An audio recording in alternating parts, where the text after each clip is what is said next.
Bismillahirrahmanirrahim. Alhamdulillahirabbil alamin wassalatu wassalamu ala asyrafil mursalin habibina wa syafi'ina wa maulana Muhammadin wa ala alihi wa ashabihi wa man ittaba'ahu ila yaumiddin. Hamba-hamba Allah, assalamualaikum warahmatullahi wabarakatuh. Qala Allah Ta'ala fil Qur'anil azim wa ibadur rahmanil ladzina yamshuna 'alal ardi hauna wa idza khatabahumul jahiluna qalu salama walladzina yabituna rabbihim sujjadan wa qiyama.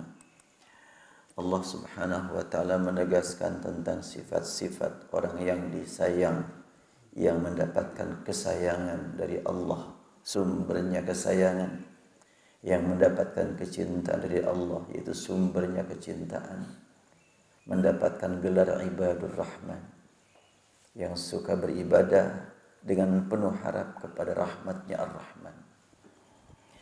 Siapakah mereka? Alladzina yamshuna al-ardi hauna. Bila mereka sedang di perjalanan terlihat begitu tenang, merendahkan hati di hadapan sesama mukmin, rendah di hadapan Allah. Wa idza khatabahumul jahiluna qalu salama. Apabila dibawa bicara oleh orang-orang jahil, tidak tahu jalan menuju Allah, kadang-kadang perkataannya nyinyir, menyinggung perasaan, menyakiti hati. Bagaimana sikap ibadur rahman? Tidak melawan dengan hal yang sama, tapi justru dengan sikap yang positif. Qalu salama.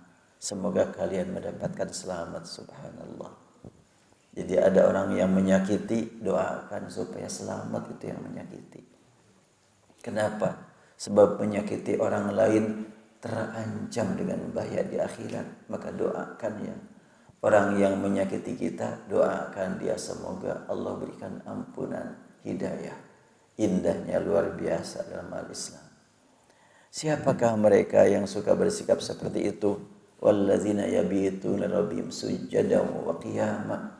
Mereka adalah orang yang di malam harinya senantiasa memanfaatkan benar sujud, yang sujudnya berkualitas. Sujjadan, kalimat sujjadan, sujudnya bukan sujud biasa, tapi sujud yang sangat bermakna, yang sangat berkualitas. Apa yang mesti kita lakukan agar sujud kita berkualitas? Ini yang ingin saya bahas untuk supaya meningkatkan, memotivasi diri saya agar sujud di masa-masa berikutnya berkualitas. Dengan disampaikannya kepada jamaah di sini, mudah-mudahan Allah berikan kepada penyampai nikmat sujud yang benar, di samping bermakna buat jamaah di sini. Ya, sujud yang berkualitas sebagaimana Rasulullah SAW sabdakan dalam satu hadis yang sangat populer. Aqrabu ma yakunul 'abdu min rabbih wa huwa sajidun fa'aktsirud du'a. Orang yang dekat sekali kepada Rabbnya adalah orang yang sedang melaksanakan sujud. Fa'aktsirud du'a, maka perbanyaklah berdoa saat bersujud. Iya, doa apa lagi? Yang aku tahu doa sujud subhan rabbiyal a'la. Ada lagi doa yang lain, ya subhanakallahumma rabbana wa bihamdika allahumma ighfirli. Adakah doa yang lain? Masa ngarang sendiri? Ya, kalau komunikasi qalbu dengan Allah Subhanahu wa taala, silahkan ngarang sendiri. Tapi tidak diucapkan dengan bahasa Sundanya, lagi sujud salat subuh pakai bahasa Sunda, masalah gitu.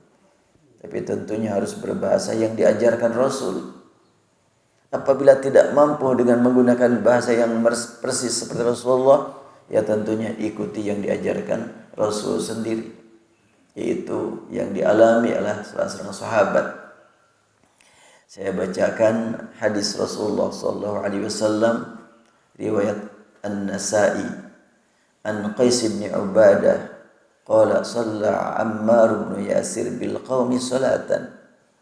Ammar bin Yasir, seorang sahabat Rasul yang dikenal sebagai pejuang, mujahid, yang pernah menghadapi tantangan yang begitu berat, ujian yang begitu berat sewaktu berada di Mekah. Dia menyaksikan ayahnya disiksa sampai mati, ibunya disiksa sampai mati, dan ibunya adalah merupakan syahidah pertama, wanita pertama yang mendapatkan mati syahid zaman Rasulullah, yaitu ibunya Yasir, Ammar bin Yasir, ibunya Ammar. Ibunya itu disiksa oleh orang kafir dengan siksaan yang tidak mungkin dapat kita bayangkan. Oh, sangat mengerikan. Si ibunya diikat badannya, lalu si penyiksa membakar besi, dan besinya ditusukkan ke dalam anggota yang paling sensitif pada wanita. Sangat-sangat mengerikan. Dan meninggallah pada waktu itu. Ammar menyaksikan ayah dan ibu mendapatkan siksaan yang sangat berat.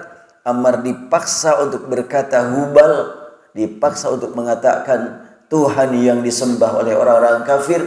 Akhirnya dia terpaksa mengatakan, ya Hubal. Setelahnya mengatakan Hubal, Ammar nangis terus-terusan, menyesal. Kenapa aku berkata yang tidak tepat, merusak akidah, merusak keimanan. Nangis terus-terusan sampai tidak mau pulang. Dia bertahan di tempat yang penyiksa mendatanginya. Maka ketika itu sampai berita kepada Rasulullah, dan Rasulullah menyampaikan kepada sahabat, sampaikan kepada Ammar, sudah diampuni oleh Allah. Maka Ammar tidak begitu yakin kalau tidak mendengar langsung dari Rasul. Hingga Rasul pun mengunjunginya. Ammar masih nangis terus-terusan. Kenapa ya Ammar? Dia mengatakan, aznabtu dzanban la yughfar, aznabtu dzanban la yughfar. Aku sudah berbuat dosa yang tidak diampuni. Kenapa? Karena dalam Al-Qur'an ada kalimat innallaha la yaghfiru ay yushraka bih wa yaghfiru ma duna dzalik. Sungguhnya Allah tidak mengampuni kata-kata kemusyrikan. Yang lain-lain ada ampunan, kemusyrikan enggak. Aku sudah menyekutukan Allah dengan mengatakan emang Hubal adalah Tuhan, sehingga berhentilah para penyiksa dari aksi penyiksaannya kepada diriku. Aku sudah berbuat dosa yang tidak diampuni. Rasul bertanya, kaifa tajidu qalbak? Bagaimana engkau mendapatkan qalbu kamu, hati kamu sebenarnya bagaimana? Ammar berkata, qalbi mutmainnun bil iman. Qalbuku dalam keadaan iman. Cuma lisan saja terpaksa mengatakan demikian. Nah, di kita saat ini betul sudah sampai terpaksa gitu ya. Menyimpang kalimat-kalimatnya. Apakah betul terpaksa? Ammar terpaksa karena memang disiksa terus-terusan dan melihat ayah dan ibunya menderita penyiksaan yang tidak terjangkau oleh kemanusiaan dunia. Betul-betul di luar kemanusiaan. Maka ketika Rasulullah mendengar jawaban Ammar, qalbi mutmainnun bil iman, qalbuku tetap beriman, tetap dalam keadaan keimanan. Rasul bersabda, bila mereka datang lagi mau menyiksa kamu, ulang lagi gak apa-apa kalimat itu, selama qalbu tidak ikut serta. Itulah Ammar yang disebutkan sejarahnya dalam Al-Quran. Nah, kini kita temui dia bagaimana ibadahnya sewaktu dia menjadi imam. Ammar bin Yasir shalla bil qaumi salatan akhaffaha. Dia melaksanakan sholat dengan bacaan yang tidak seperti biasa. Bacaan suratnya agak diperpendek. Faka'annahum ankaruha. Jamaah merasa kecewa bacaannya pendek. Bedanya dengan di masjid yang lain. Enak sebentar sholatnya. Justru dengan pendek jamaah kecewa. Kenapa? Ammar jelas bacaan Qur'annya menyentuh perasaan para jamaah. Penjiwaannya sangat mendalam. Penghayatannya sangat memuaskan para pendengar. Belum lagi mungkin suaranya juga merdu. Saya tidak tahu sih suaranya seperti apa. Yang jelas para sahabat yang dijadikan imam itu memiliki kriteria yang cukup untuk menjadi imam. Antara lain apa kriterianya? Di samping kemampuan membaca Al-Quran dengan pengucapan huruf-huruf yang bagus, yang tepat, juga suaranya mendukung untuk dinikmati jamaah, dan iramanya sangat mengena dengan makna. Menggunakan irama biasa. Contoh dari Rasulullah. Rasulullah kalau jadi imam betul-betul dinikmati oleh makmum. Di samping memang pengucapan hurufnya yang sangat indah, pilihan iramanya yang sangat mantap dan tepat dengan makna, dan suara beliau memang suaranya adalah sangat merdu. Ada seorang ahli irama baca Al-Quran ditanya, bagaimana sebetulnya makomnya Rasulullah? Makom itulah irama yang biasa digunakan dalam membaca Al-Quran. Istilah para ulama ahli di Timur Tengah menyebutnya makom, bukan lagu. Kenapa tidak disebut lagu? Lagu kalau bahasa Arab, kalau bahasa Indonesia adalah main-mainnya. Lawan wa la'ibah. Sia-sia. Makanya saya pun di lembaga Al-Quran Maqdis menjauhkan para ustaz dengan menyebut lagu untuk Al-Quran. Jangan pakai istilah lagu lah. Tapi pakai maqam. Apa itu maqam? Maqam itu posisi, kedudukan si pembaca Al-Quran sedang mendengar Allah berfirman kepada dirinya, suara Allah keluar dengan suara dirinya. Kan suara Allah kan yang ada pada diri kita kan. Saya membaca Al-Quran dengan menggunakan lisan milik Allah, suara milik Allah. Sehingga ketika kita membaca Al-Quran mendengar Allah berfirman. Saya lanjutkan. Faka'annahum ankaruha, para jamaah merasa kecewa dengan bacaan yang disampaikan Ammar bin Yasir kok sedikit sekali. Faqala alam utimmar ruku'a was sujud. Maka Ammar berkata, kenapa kalian kecewa seperti itu? Iya, kenapa sebentar sekali? Kenapa kok pendek-pendek bacaannya? Betul. Bacaanku untuk surat kali ini tidak seperti biasa. Kenapa? Iya kan aku ingin memanfaatkan ruku dan sujud dengan lebih lama. Bukankah kalian merasakan ruku dan sujudku lebih lama? Mereka pun berkata, bala, iya sih. Rukunya lama, sujudnya lama. Emang baca apa sih waktu ruku dan sujud tadi? Qala amma inni da'autu fiha bidu'ain kana an-nabiy sallallahu alaihi wasallam yad'u bihi. Aku saat ruku, saat sujud membaca doa yang biasa Rasul bacakan. Nah, mudah-mudahan sudah ada yang hafal nih. Nanti kalau ada yang sudah hafal nih dikasih hadiah sama DKM. Ya, bagaimana doanya yang dibacakan Rasul saat ruku dan sujud? Beliau berdoa, Allahumma bi'ilmikal ghaib. Ya Allah, dengan ilmu Engkau terhadap yang gaib. Yang gaib itu apa? Apakah yang gaib itu yang ada sekarang tetapi tidak kelihatan? Gaib untuk sebahagian. Buat jin tidak gaib. Yang sekarang terlihat oleh jin tidak terlihat oleh kita, ya menurut kita gaib, menurut jin tidak gaib. Ini sekarang sedang rame-rame kasus dukunnya di mana-mananya. Bicara gaib gitu. Yang hakikat gaib itu masa depan. Jin pun tidak tahu, malaikat pun tidak tahu. Tapi kalau yang sekarang ada, bagaimana kecenderungan masyarakat Indonesia saat ini? Pilih siapa buat 2024. Dukun ditanya, langsung dia menjawab umpamanya. Tepat gitu. Bukan dukun yang benar. Jin yang waktu itu melihat kecenderungan orang kebanyakannya ke dia. Disampaikanlah kepada masyarakat. Jin yang mana? Jin yang tidak benar. Kalau jin yang taat kepada Allah, buat apa dia memberitahu kepada manusia? Enggak ada kewajiban. Dia juga sibuk berdakwah menghadapi jin-jin yang tidak taat. Jadi jin yang saleh sibuk berdakwah. Jin yang interaksi dengan manusia bukan jin yang taat, tapi jin yang banyak main-main itu. Apakah jin itu ada muslim, ada kafir? Iya, kata Al-Quran, inna minnal muslimuna wa minnal qasitun, faman aslama faulaika taharraw rasyada, wa ammal qasituna fakanu li jahannam hataba.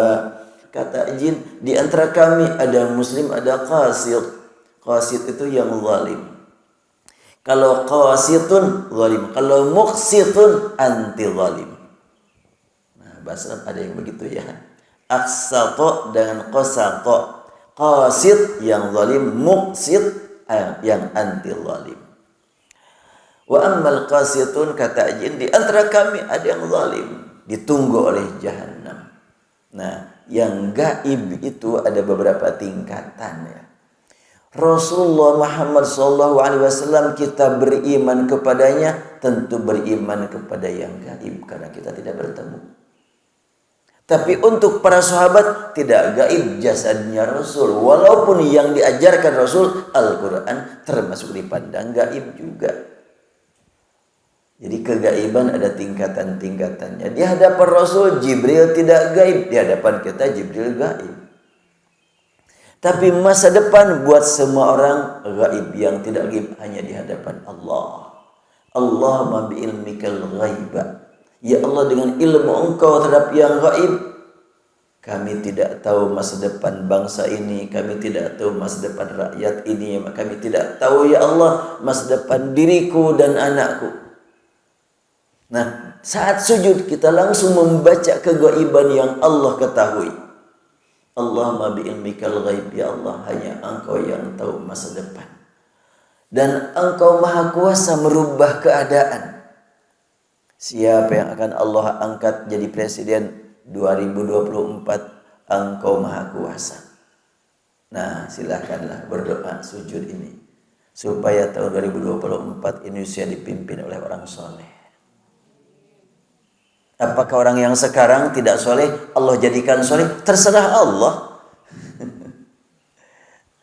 Atau Allah ganti, Allah yang maha kuasa. Bi qudratika. Kalimat bi qudratika ini berarti kan menanamkan ke dalam kalbu kita harapan di masa mendatang. Allah maha kuasa berubah keadaan.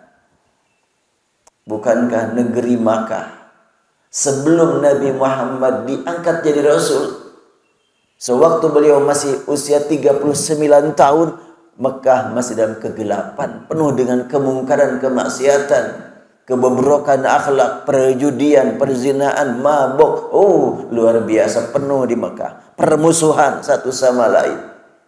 Yang membuat Nabi Muhammad sering meninggalkan rumah menuju ke tempat yang sepi, sunyi, yaitu di Gua Hira. Bingung Rasulullah.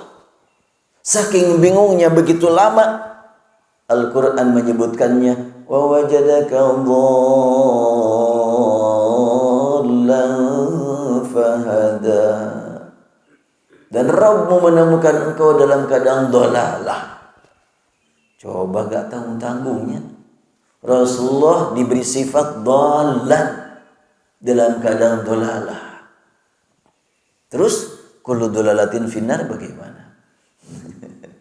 Rasul sendiri yang menegaskan kullu dhalalatin finnar, setiap dhalalah dalam neraka. Rasul sendiri dhalan. Makanya harus hati-hati di dalam menetapkan siapa ahli neraka, siapa ahli surga. Itu hak Allah semata. Kalau ada orang yang kita saksikan saat ini dalam keadaan dhalalah, belum tentu masuk neraka. Wah, kok bisa seperti itu? Iya, sekarang dia musyrik, dia menyembah berhala. Nanti malam oleh Allah dirubah dia menjadi mukmin, besoknya mati. Belum ibadah, belum sholat banyak, tapi Allah takdirkan dia untuk mendapatkan surga. kuasa Allah. Gak mungkin ada orang yang mampu memprotes kepada Allah. Ada orang yang rajin baca Quran, rajin baca hadis. Kalau dia menyampaikan Quran, menyampaikan hadis, oh begitu luar biasa, lancar, jelas sekali. Kemampuan yang dia terima dari Allah terkadang membuat dirinya angkuh, sombong, dan memandang orang yang berbeda dengan dirinya neraka. Sombong amat, emang milik dia neraka, emang milik dia surga. Tapi kalau berkata, kita berdoa memohon kepada Allah agar orang yang berbeda dengan kita dapat ampunan, tidak masuk neraka, kan bagus. Daripada langsung berani memponis langsung neraka. Kenapa? Karena dia dolalah. Kenapa sebutkan dolalah? Karena dia bid'ah. Kenapa dia bid'ah? Karena muhdatsah. Udah dolalah finnar. Belum tentu masuk neraka. Orang yang kita lihat saat ini dalam keadaan dolalah belum tentu masuk neraka. Sebagaimana sebaliknya, orang yang kita pandang saat ini pinter, cerdas, mubaligh, yang luar biasa, kalau dia ceramah belum tentu juga masuk surga. Kok bisa seperti itu? Kan Allah Maha Adil. Iya, keadilan Allah Subhanahu wa taala. Kalau tidak disertai dengan rahmatnya, tidak seorang pun dari kita yang akan masuk surga. Kalau hanya berlandaskan keadilan. Siapa sih yang mampu membeli surga dengan ibadah yang campur antara ibadah dan maksiat? Tanpa maksiat, ibadahnya belum tentu benar juga. Surga itu mahal, nggak bisa dibeli dengan ala kadarnya. Ya, jadi kalau begitu takut juga, ngeri juga. Makanya jangan hanya mengharapkan dengan amal, tapi mengharapkan rahmat, ampunan dari Allah. Sehingga kita sewaktu sholat, Rabbighfirli warhamni. Habis sholat, astagfirullahaladzim. Kenapa kok habis sholat malah istighfar? Iya, sholat kita kan belum tentu. Belum tentu benar di hadapan Allah. Walaupun menurut ilmu kita sudah pas syarat dan rukunnya. Iya, ilmu kita berkata begitu. Makanya saat sujud kita tingkatkan kualitasnya. Allahumma bi'ilmikal ghaiba wa qudratika al khalqi. Ya Allah, Engkau yang maha tahu tentang gaib, hanya dengan ilmu gaibmu ya Allah.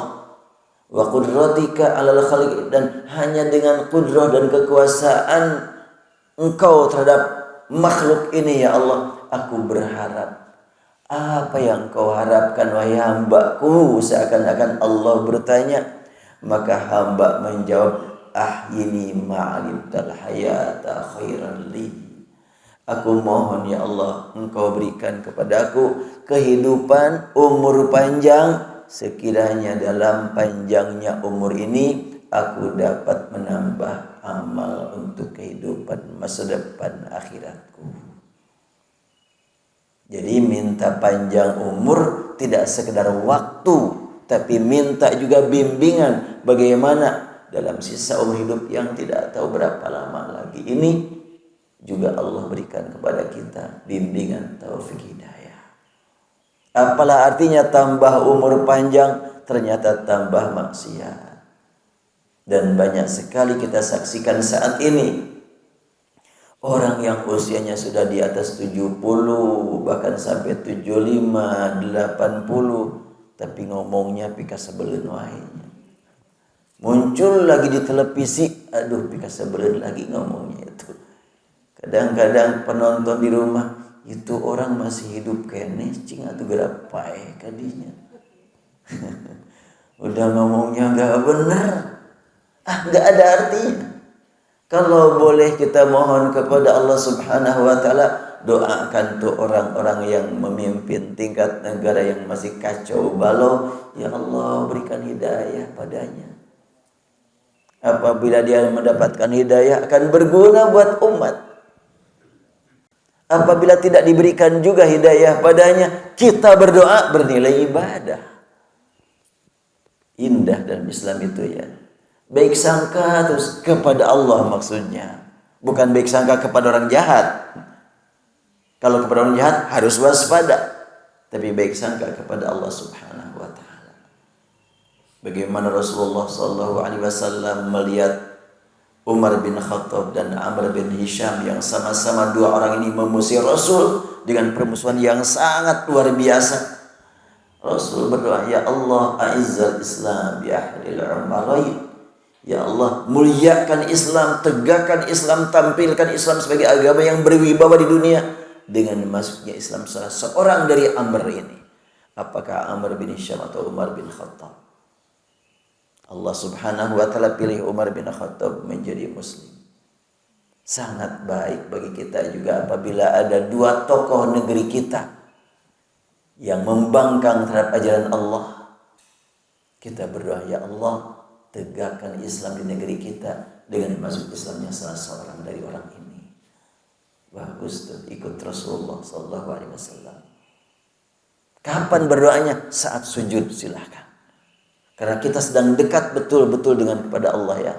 Dengan apa? Dekat betul-betul dekat dengan Allah saat kita sujud. Tadi sebutkan aqrabu ma yakunul abdu min rabbih fa huwa sajid fa'kthiru du'a. Jadi orang yang terdekat kepada Rabbnya adalah orang yang sedang sujud. Perbanyaklah doa. Allahumma ahyini ma'alimtal hayata khairan li. Ya Allah, hidupkan aku manakala hidup memang lebih baik bagiku menurut Engkau ya Allah. Sangat baik kalau doa ini digunakan untuk mendoakan orang yang sedang sakit berat. Kita nengok orang yang sedang sakit berat, kita berdoa, ya Allah, hidupkan dia, berikan kesembuhan kepadanya, berikan kesehatan kepadanya. Bila memang kesehatan membuat dia lebih dekat dengan Engkau, lebih berkualitas hidupnya, karena nanti setelahnya sehat mendapatkan bimbingan dari Engkau untuk mampu mensyukuri nikmat dengan banyak amal ibadah. Ya, saya pernah diingatkan dengan sakit berat. Makanya sekarang harus meningkatkan amal dibanding dengan sebelum sakit dulu. Tapi ya gini-gini saja. Ya mudah-mudahan Allah mengampuni kita semuanya. Kemudian wa tawaffani idza alimtal wafata khairan li. Ya Allah, wafatkan aku apabila memang wafat lebih baik bagiku menurut Engkau ya Allah. Mau berdoa begitu enggak? Nanti salat duha, ya Allah, hidupkan aku bila hidup lebih baik bagiku menurut Engkau, dan wafatkan aku apabila wafat menurut Engkau lebih baik. Kapan? Terserah Engkau. Ada yang mau begitu? Sekarang juga aku siap ya Allah. Saya pernah berdoa menguraikan doa ini waktu di Arafat. Ya Allah, kini kami sedang menghadap kehadrat-Mu di tempat yang Kau khususkan buat hamba-hamba pilihan-Mu. Apabila kehidupan di masa mendatang bagi kami lebih baik, panjangkan umur kami ya Allah. Dan apabila wafat saat ini lebih baik, aku serahkan pada diri-Mu kami ini ya Allah. Ada seorang jamaah selesai doa wukuf datang, Ustaz, saya nggak mau mengamini ungkapan Ustaz tadi. Aku nggak siap katanya. Iya, kalau memang wafat lebih baik, kenapa? Siap gak siap aja sudah Allah tentukan kok. Tapi ngeri katanya berdoa begitu. Ini doa Rasul ini. Ini membuktikan ketawakalan kita kepada Allah, keikhlasan kita kepada Allah. Terserah Allah. Yang penting Allah memberikan ridho kepada kita. Mau panjang umur atau pendek umur. Wa tawaffani idza alimtal wafata khairan li. Kalau kita mendoakan orang lain bagaimana? Allahumma bi ilmikal ghaiba wa qudratikal khalqi ahyihi. Ya, hidupkan dia. Ma'alimtal hayata khairan lahu. Kalau memang kehidupan baginya lebih baik menurut Engkau. Wa tawaffahu idza alimtal wafata khairan lah. Dan wafatkan dia apabila wafat lebih baik menurut Engkau baginya. Ketika kita nengok orang yang sakit, yang sudah betul-betul kasihan gitu, lama sekali, koma sudah sekian lama. Ada orang yang datang kepada saya, seorang ibu Suaminya sakit berat, sudah dipasang sekian banyak alat. Bahkan ada yang berkata, ini nafasnya nafas alat, bukan nafas yang sebenarnya. Datanglah istrinya kepada saya, Ustaz, apa yang harus saya lakukan? Suami saya seperti itu. Yang menurut penelitian, apabila dicabut alat tersebut, itu akan meninggal. Saya sampaikan kepada ibu tersebut, kita kan sudah biasa berdoa, Allahumma hawwin alina sakaratil maut. Ya Allah, mudahkan bagi kami sakaratul maut. Jangan dipersulit ya sakaratul maut kalau memang sudah tiba waktunya. Dan kalau belum tiba waktunya dicabut, mungkin Allah berikan kepadanya kesehatan. Oh iyalah, kalau gitu Ustaz, langsung dia datang ke dokter. Dokter, lepasin aja alat-alatnya. Kami sudah siap menerima keputusan Allah, apapun yang Allah putuskan. Sudah dicabut alatnya semuanya. Sudah mulai ukurannya turun. Maka si istrinya, si ibunya langsung mendekat dan memimpin tahlil, mentalkini bacaan la ilaha, langsung lepas.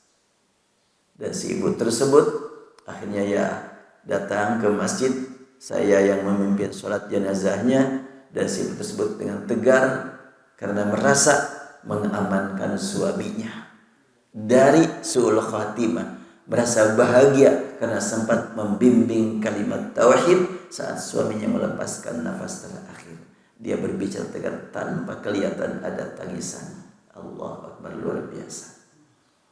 Kemudian setelahnya lama beliau nikah lagi dan suaminya sudah wafat lagi.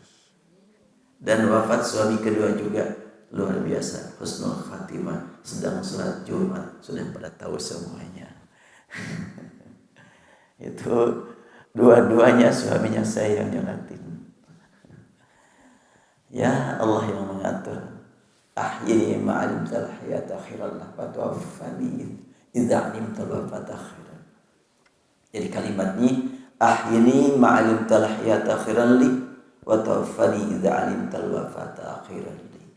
Lanjutannya apa? Wa as'aluka khasyataka fil ghaibi wasyahadah.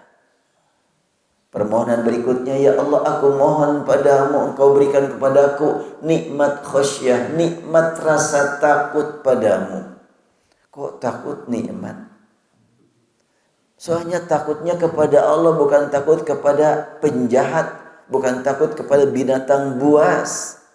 Tapi kalau takut kepada Allah, memotivasi kita untuk menjaga diri dari perbuatan yang tidak berguna, memotivasi kita untuk banyak beramal yang berguna dan berguna buat pribadi, keluarga dan umat, sehingga kenikmatan takut kepada Allah. Artinya khasyah itu takut yang berkualitas. Dengan cara apa takut kita supaya berkualitas? Dengan ilmu. Dalam surat Fatir ayat 28 Allah tegaskan, innama yakhsyallaha min ibadil ulama. Yang khasyah kepada Allah hanyalah para ulama. Artinya orang yang berilmu. Ilmu apa? Enggak disebutkan ilmu apa. Cuma kalau dihubungkan dengan ayat sebelumnya, surat Fatir, kita lihat surat Fatir surat 35 ayat 28 ya, kita perhatikan. Di awal, alam tara anna Allah anzala minas samaa'i maa'a fa akhrajna bihi thamaratin mukhtalifan alwanuha. Ini kurang besar tulisannya ya.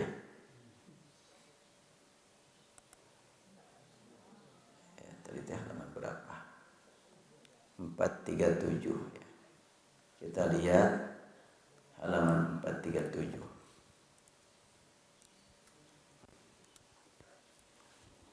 Sekarang mah gampangnya nyari ayat Al-Quran.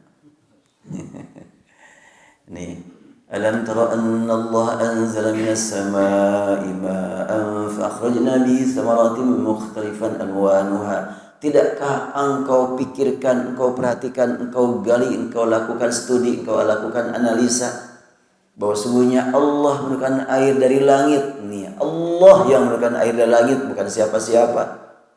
Untuk apa? Fa akhrajna bi thamaratin mukhtalifan alwanuha. Kata Allah, kami keluarkan melalui air itu buah-buahan yang beragam warnanya, berbeda rasanya, demikian juga tampilannya. Wa minal jibali jaladun bidun wa humrun mukhtalifun alwanuha wa gharabibu sud. Kau perhatikan juga gunung-gunung. Bagaimana gunung-gunung itu bisa jadi tanda-tanda di mana di tempat ini, terutama sekarang dengan pesawatnya.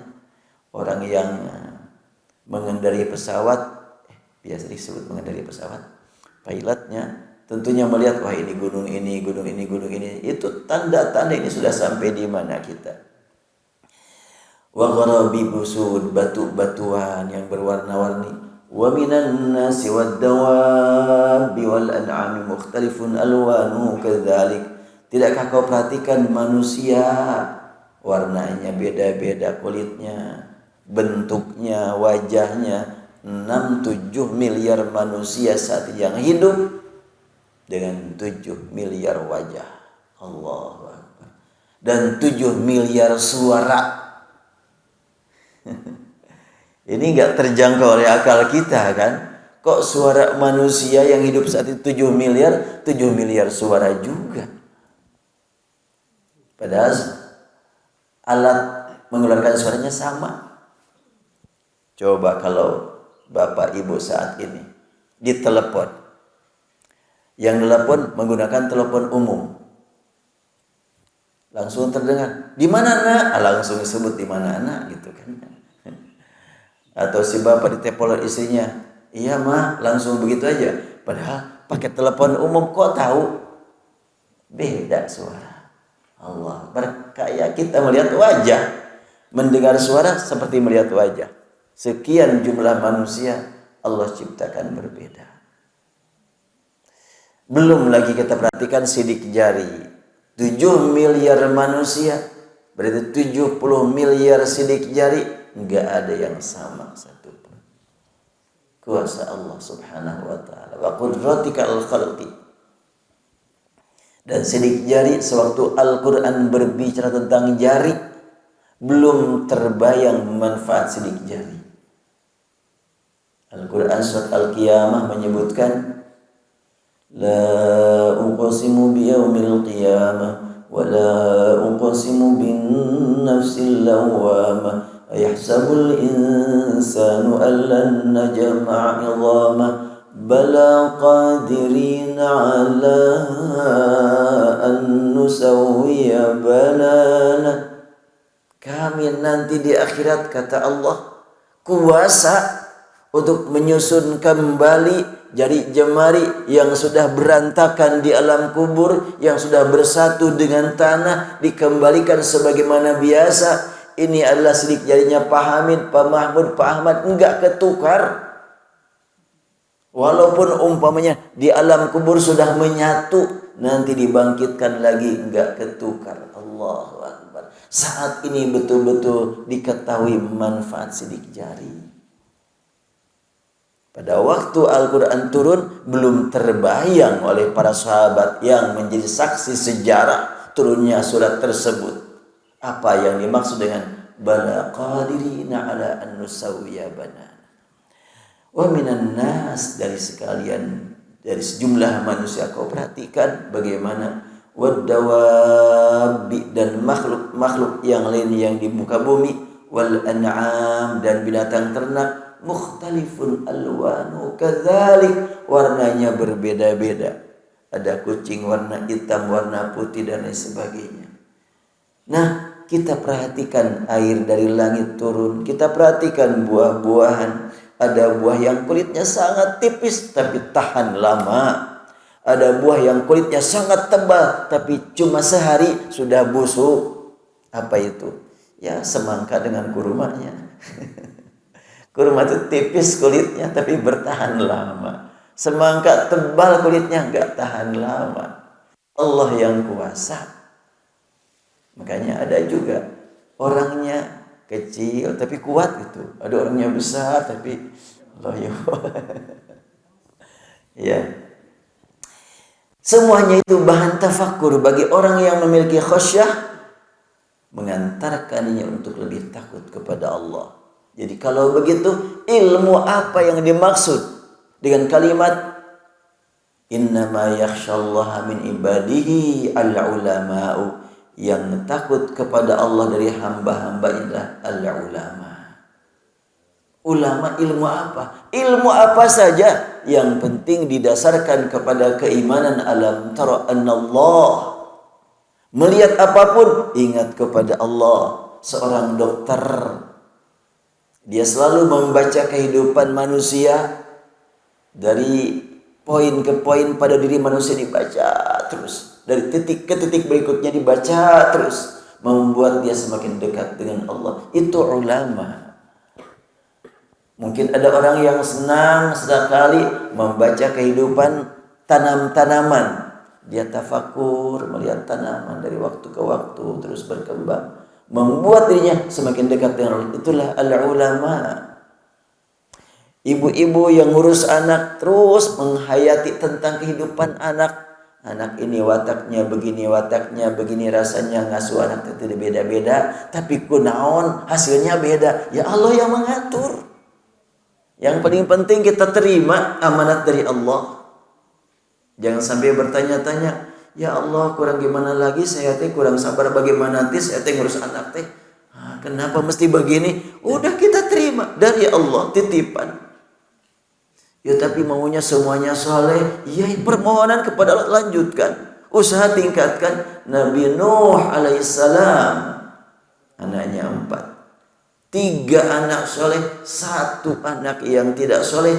Dan yang 1 ini yang menjadi sejarah diabadikan dalam Al-Quran. Turunnya hujan yang begitu lebat, tak pernah ada tandingan sejak sebelum sampai sesudahnya hingga saat ini. 1 anak disebutkan dalam Al-Quran. Allah subhanahu wa ta'ala mengisahkan tentang bagaimana Nabi Nuh ketika melihat anak yang tidak soleh, lari-lari cari tempat yang tinggi. Ketika air terus semakin naik, Nabi Nuh berkata, ya bunayya arkam ma'ana wa la takum ma'al kafirin. Nah sayang, jangan ikut orang kafir, ayo bersama ke sini. Si anak berkata, udah Pak, jangan mikirin aku. Terus kamu gimana? Aku mau naik gunung. Sa'awi ila jabal. Aman Pak, jangan mikirin aku. Udah bandel tuh anak. Akhirnya Nabi Nuh melihat anak dikejar air, sudah hilanglah jejak. Nabi Nuh tidak bisa lagi melihat anaknya. Dan setelahnya air yang begitu besar, banjir begitu besar, mereda, kemudian surut, sampailah tidak lagi, kemudian kapal berlabuh. Maka Nabi Nuh menghadap kepada Allah. Wa nada Nuh rabbahu faqala rabbi inna ibni min ahli wa inna wa'dakal haqq wa anta ahkamul hakimin. Nabi Nuh merintih kepada Allah, ya Allah, Rabbku, anakku bagian dari keluargaku, dan engkau pasti adil. Engkau tetapkan semuanya itu karena rahmat dan keadilanmu. Mendengar Nabi Nuh berkata, anakku bagian dari keluarga aku, artinya Nabi Nuh memandang komunikasi keluarga berlandaskan darah. Allah langsung menurunkan penegasan kepada Nuh, ya Nuh, innahu laysa min ahlik, innahu amalun ghairu salih, fala tas'alni ma laysa laka bihi ilmun, inni a'idhuk an takuna minal jahilin. Nuh, kau bilang anak yang seperti itu keluarga kamu? Tidak, itu bukan keluarga kamu. Amalnya jelas-jelas bertentangan dengan ajaran yang kau sampaikan. Kau jangan macam-macam. Fala tas'alni ma laysa laka bi'ilmun. Jangan bertanya, jangan meminta sesuatu yang tidak engkau ketahui bahayanya. Ini a'idzuku, nasihati kamu. Antakuna minal jahil, jangan sampai kau termasuk yang jahil. Nabi Nuh seorang rasul diingatkan jangan termasuk engkau jahiliyah. Gara-gara menyebut anakku, keluargaku berlandaskan turunan, berlandaskan darah. Enggak lah, tapi harus berlandaskan keimanan. Nah kita kan kadang-kadangnya cukup berat gitu teh. Pokoknya pada sama. Ini anak orang, iya anak orang sama. Tentu kekuatan komunikasi emosional perlu, tapi dijadikan sebagai dorongan untuk meningkatkan komunikasi keimanan. Baik, tulisan al-ulama'u nih, bagi yang sudah belajar bahasa Arab, kok tulisan al-ulama'u begini ya? Padahal biasanya kalau tulisan itu ya saya ambil dulu di sini ya. Umpamanya kita nulis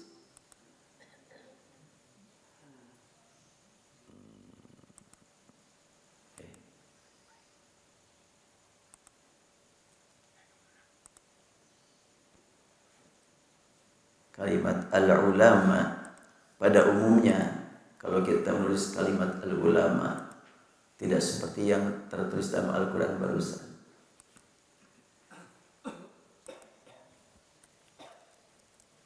Al-ulama mestinya begini nih, tulisan al-ulama kelihatan?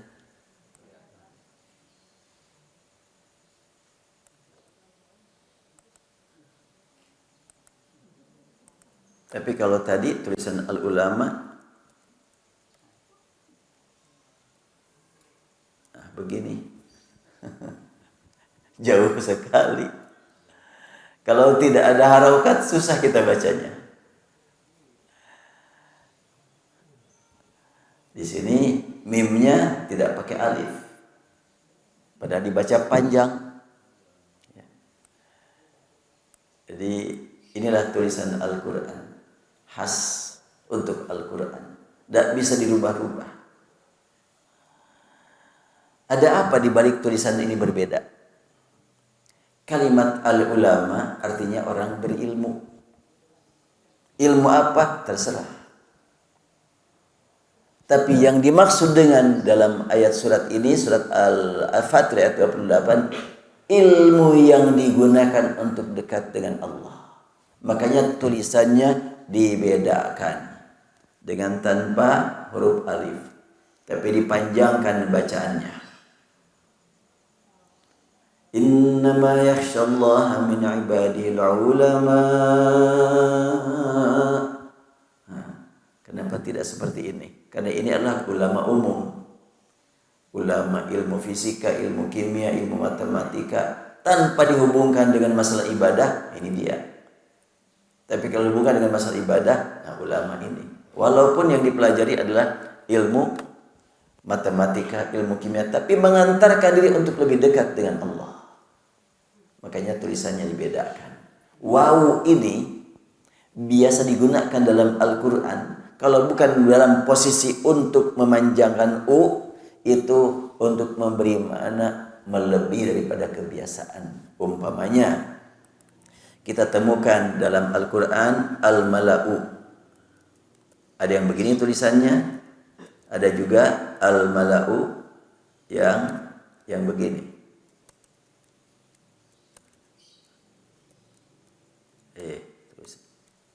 Nah, al-mala'u.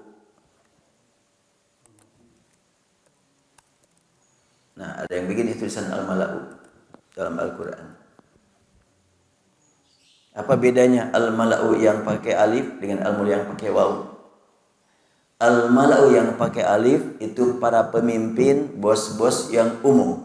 Sedangkan al-mala'u yang pakai waw ini adalah para pemimpin di bawah kekuasaan Ratu Balkis yang cerdas, yang pintar, yang patuh. Dan ketika Ratu Balkis itulah beriman, mereka ikut beriman. Makanya dimuliakan oleh Allah pakai huruf waw.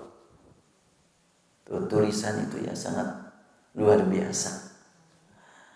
Maka saya tegaskan kemarin dalam acara di TSM bahwa tulisan Al-Quran itu adalah mukjizat. tulisan hurufnya, dan tidak sembarang orang mau menggali makna tentang tulisan. Kenapa dalam Al-Quran kalimat al-malau bisa berbeda seperti ini? Dalam surat Hud berulang-ulang kalimat al-malau dengan tulisan ini. Sedangkan di dalam surat surat An-Naml al-malau pakai wawu.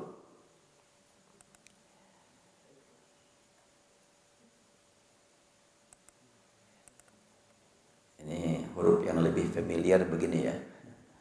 Ini huruf bahasa Arab itu paling banyak jenisnya. Ya, baik, saya lanjutkan lagi, masih ada waktu.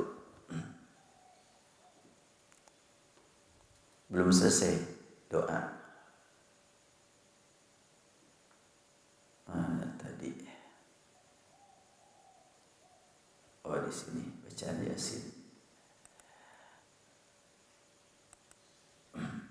Ya, saya selesaikan dulu doa. Wa as'aluka khasyataka fil ghaibi wasyahadah.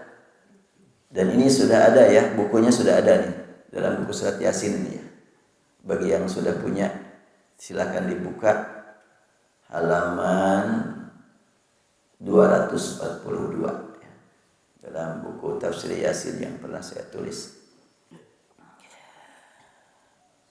Wa tawafani idza alimtal wafat akhiri wa as'aluka khasyataka fil ghaibi wasyahadah. Ya Allah, berilah aku nikmat khasyah padamu saat aku sendirian ataupun saat aku sedang berada di tempat yang ramai, saat ada orang yang lihat dan saat tidak ada orang yang lihat.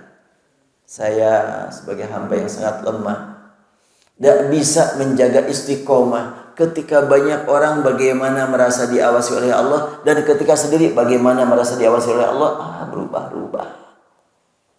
Kadang-kadang sedang sendirian, bebas, tidak ada yang ngelihat mau berbuat apa gitu. Kadang-kadang sedang sendirian justru merasa takut kepada Allah. Kadang-kadang di hadapan orang terbawa oleh suasana.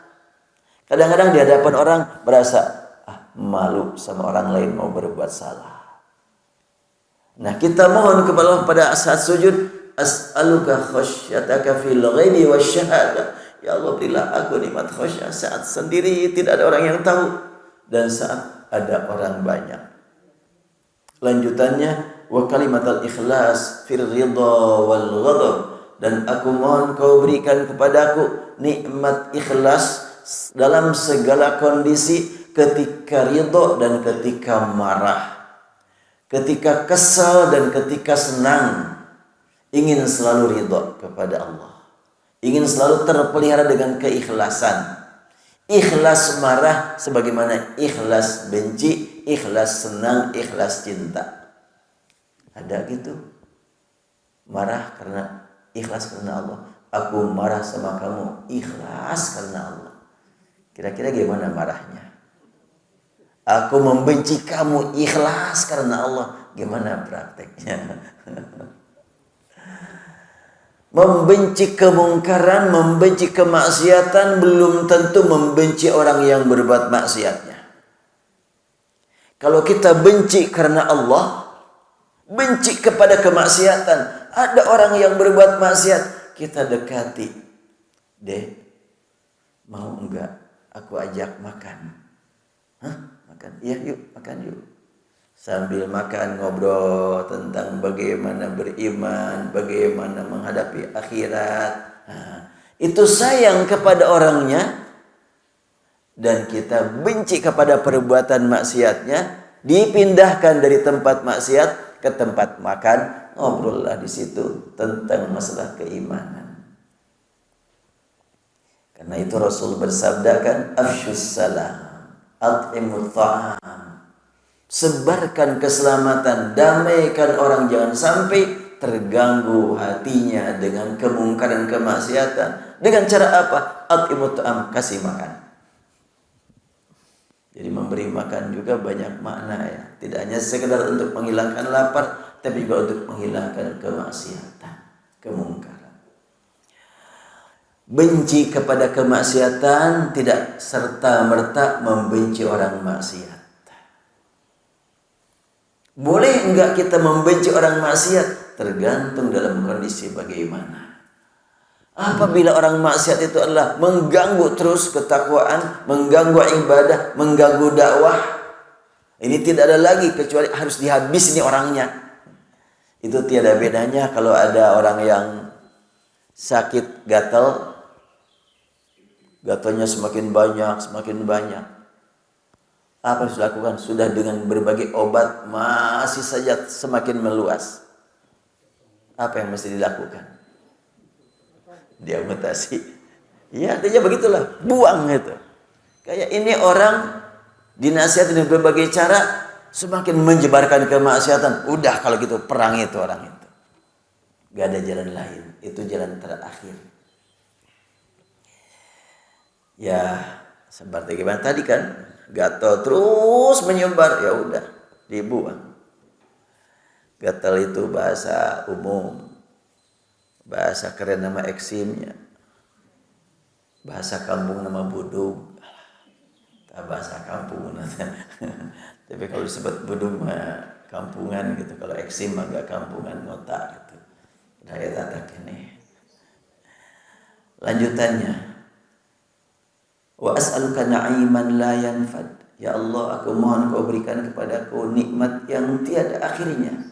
Di dunia nikmat, bagaimana di akhirat pasti lebih nikmat. Aku mohon jangan engkau stop kenikmatan akibat aku mati, tapi ingin kau tambahkan kepadaku nikmat di akhirat melebihi daripada kenikmat yang ada sekarang. Nikmat sekarang satu dibagikan kepada semua makhluk, yang taat yang maksiat, sedangkan di akhirat 99 dibagikan hanya kepada orang yang taat.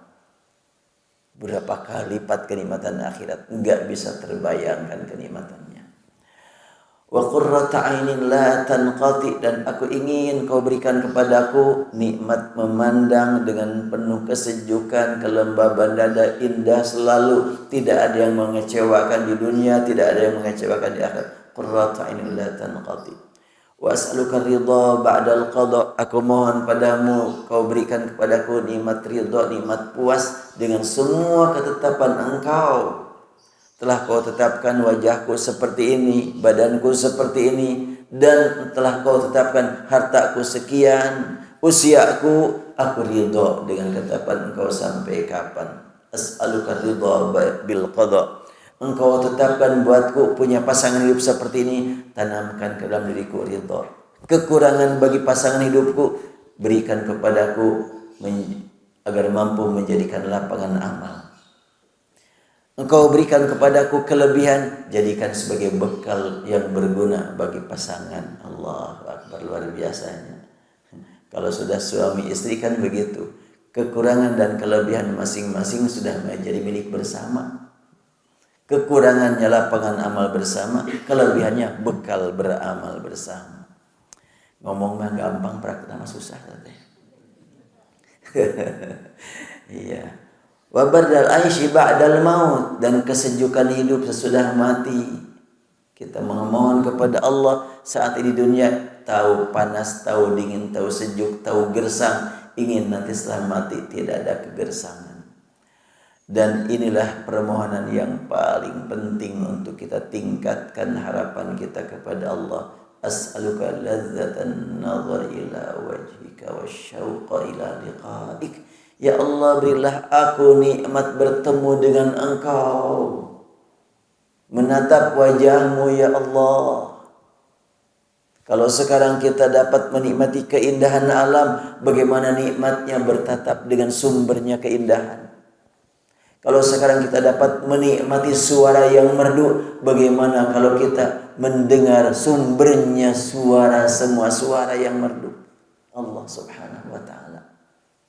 Bagaimana kalau sekarang dapat menikmati pertemuan dengan orang yang kita cintai, yang kita sayangi, bagaimana nikmatnya bertemu dengan sumbernya kecintaan dan kesayangan. Itulah penting. As'aluka ladzatan nazar ila wajhik. Aku mohon padamu lezatnya bertemu dengan Engkau. Wasyauqa ila liqa'ik, dan rindu ingin bertemu dengan Engkau. Wa a'udzubika min mudirrah wa fitnatin mudirrah. Lindungi aku dari bahaya yang dapat membuat aku celaka dan fitnah yang membuat aku sesat. Allahumma zayyinna bizinatil iman waj'alna hudatan muhtadin. Ya Allah, hiasilah kami dengan hiasan keimanan dan jadikanlah kami menjadi orang yang hidup dengan petunjuk dan berguna buat yang lain. Mudah-mudahan dua pekan ke depan Bapak dan Ibu sudah hafal doa ini. Gimana cara menghafalnya? Tidak mesti waktu sujud menghafal. Susah atunya menghafal waktu sujud. Dilihat catatan lagi sujud gak kebaca lah. Silahkan gunakan doa ini setiap saat. Tidak mesti waktu sujud. Walaupun Ammar bin Yasir membacanya waktu sujud. Ya habis sholat. Silahkan baca doa ini. Dan kalau untuk kebanyakan orang, untuk kepentingan orang banyak, tinggal diganti. Asal kalimat ahyini jadi ahyina, alim tal hayat khairan lana, wa tawaffana idza alim tal wafata khairan lana, wa nas'aluka khasyataka. Cuma sedikit ya. Kemudian wa na'udzubika min dharra mudirrah. Sedikitlah diganti dengan nun ya. Susah, ya udah gak usah diganti. Apa adanya saja seperti ini. Ini doa dari Rasulullah SAW. Ya, mangalah silahkan dimanfaatkan doa ini, digunakan, diamalkan doa ini. Semoga segera hafal. Dan tadi sudah saya sampaikan, bagi siapa yang sudah hafal saat ini, saya siapkan tuh hadiah buku. Ada yang sudah hafal? Kelihatannya belum adanya. Ya udah deh, kalau gitu nggak jadi ngasih hadiahnya. Baik, kita tutup sampai di sini. Insyaallah lain kesempatan kita lanjutkan. Allahumma shalli wa sallim ala habibina wa syafiina lana Muhammad wa sallim radhiyallahu tabaraka wa ta'ala kulli sahabati rasulillah ajma'in. Ya Rabbana lakal hamdu kama yanbaghi li jalali wajhika wa 'azimi sultanik. Allahumma ya Rahman ya Rahim bi'ilmikal ghaib wa qudratikal khalq ahyina ma'alimtal hayata khairan lana, ahyina ma'alimtal hayata khairan lana, wa tawaffana idza alimtal wafata khairan lana. Allahumma inna nas'aluka khasyataka fil ghaibi wasyahadah, wa nas'aluka kalimatal ikhlasi fil ridha wal ghadab. Allahumma inna nas'aluka na'iman la yanfad wa qurrata 'ainin la tanqati. Allahumma inna nas'aluka ridha bil qada wa badal 'aishi ba'da al maut. Allahumma inna nas'aluka ladzatan nadhri ila wajhik. Nas'aluka Allahumma ladzatan nadhri ila wajhik wasyauqa ila liqa'ik fi ghairi dharra mudirrah wa la fitnatin mudillah. Allahumma zayyinna bizinatil iman waj'alna hudatan muhtadin bi rahmatika ya arhamar rahimin. Wa sallallahu ala Muhammadin abdika wa rasulika nabiyil ummi wa ala alihi wasallam. Alhamdulillah. Demikian hamba-hamba Allah dapat disampaikan, dan bagi yang memerlukan buku mungkin masih ada di mobil barangkali. Kurang lebih mohon dimaafkan, wabillahi taufiq wal hidayah. Assalamualaikum warahmatullahi wabarakatuh.